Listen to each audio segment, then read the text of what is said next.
Tell me what you think. What's the future of flight training? Well, there are fewer people now who are learning to fly just because they want to fly. There are more people learning to fly because they want a career in aviation. But that's not all bad for the aviation community, because what's going to happen, a lot of people are coming in that pipeline, and some of them are going to say, well, I don't really want to work for a big company. I don't want to be traveling all the time. So there's going to be a lot of these people who fall in love with flying, you get very, very excited about flying, and then kind of leave that track and become part of the general aviation community. So we don't have the same entrance into the general aviation community we used to have, but we're still having a lot of people come into the community.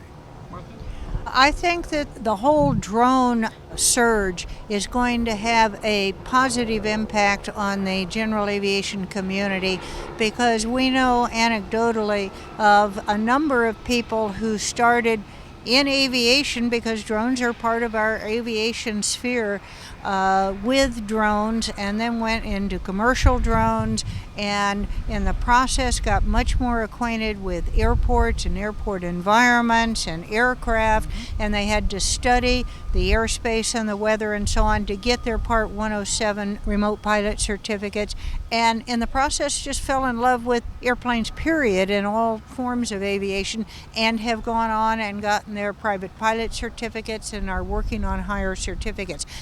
Radio-controlled model aircraft has always been a pathway to get people excited about aviation. John got started that way. We know a lot of people who got started that way. You may have gotten started that way.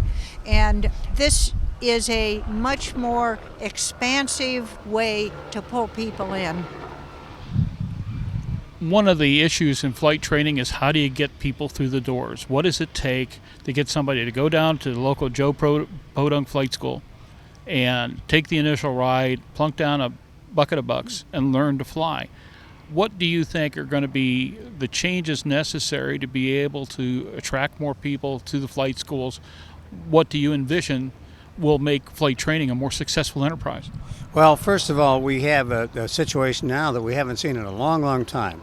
And that is, we have so many people coming in the doors that we're running out of instructors, we're running out of examiners, even the FAA is running out of inspectors. Yes. So a problem of how to get people into the aviation community is not as much as it used to be. The problem now will be how to get them through to finish. And so I think what we're going to have to do is focus on, how do we get more instructors, how do we get more examiners, how do we even FAA inspectors. So right now, because of the airline hiring and the fact that airlines are actually paying people a living wage, now we've got a bigger problem than how to get them into the community. We've got a problem of how to keep them in the community.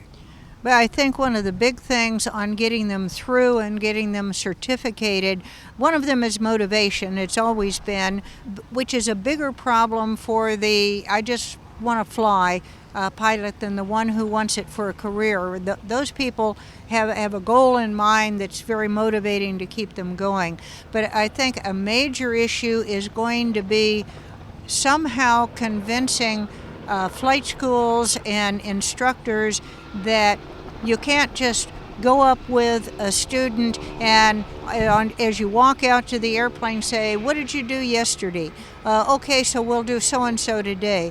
They've got to be much more organized with a much better syllabus that's on track and tight and keeps track of what you did, so that even if you change instructors or you have a different instructor on Tuesday than you had on Monday just because of the demands on the flight school, whoever's instructing you that day can look at your electronic records and know what you've done, where you are, what needs to be done next. And that kind of organization and tracking is going to be critical to getting the people through. What is King Schools doing to not only keep pace with the current needs, but to look forward to the future? I got to imagine the future's got to be looking real interesting. Well, there are two things that are core values of King Schools. One is we've always been responsive to customers, responsive to feedback. And then the second thing we've done is always kept track of technology. And I think what we have to do in the aviation community, and this is going to be counterintuitive for me to say this, technology needs to make us more human.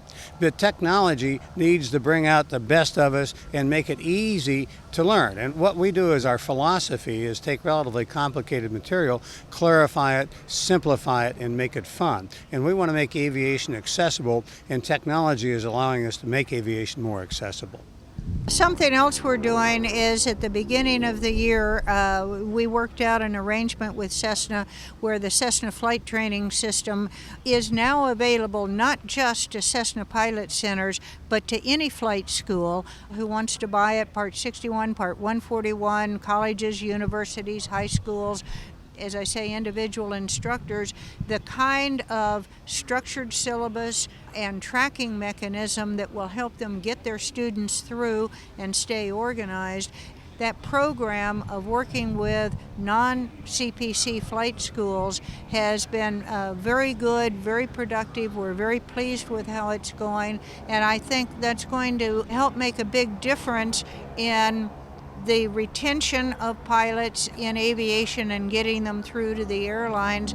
And it'll be interesting to see how long this big hiring pull from the airlines lasts. But this initiative with the Cessna flight training system, I think, is going to set us in a good place for the coming years. Obviously, there's no flight training per se without the FAA. Are they keeping up with the times? What would you expect of them for the future? What advice do you give to the FAA, both the current acting administrator and then whoever gets to be the lucky guy or woman to follow in their footsteps? Well, it's going to be surprising, Jim, but I have a lot of good things to say about the FAA. Oh, my goodness.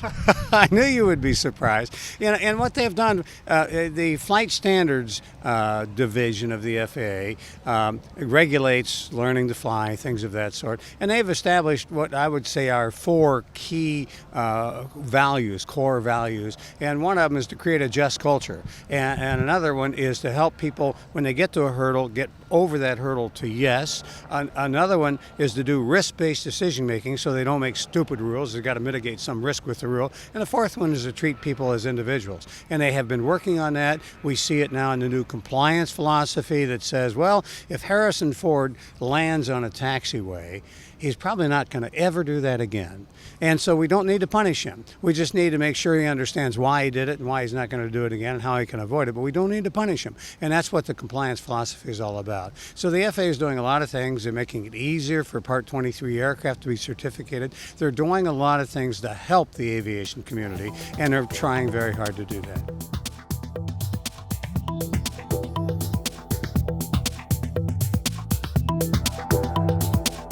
Aero-TV is brought to you by... Based on the popular Sling 2 LSA, the Sling 4 was designed to be the most practical and desirable lightweight four-place experimental aircraft on the market. Find out more about this 115 horsepower turbocharged airplane at airplanefactory.com.